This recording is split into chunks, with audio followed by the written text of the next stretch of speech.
Hey guys, in today's video I'm gonna show you how to get primary and general message on Instagram. So first of all, open your Instagram, click onto message option,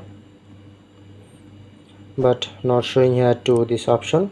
Now I'm provide how you can enable this option. So go back, click onto profile, tap onto three line, scroll down,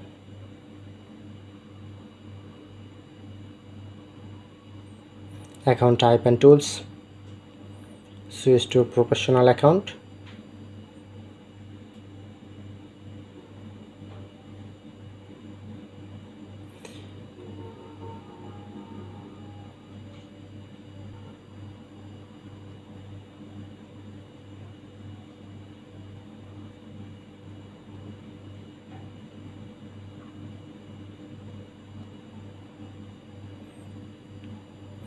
and open Instagram again,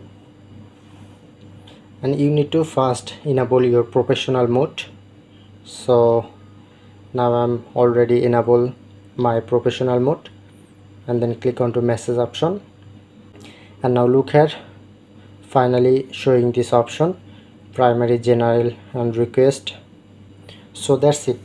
That's how you can easily get primary and general message on Instagram.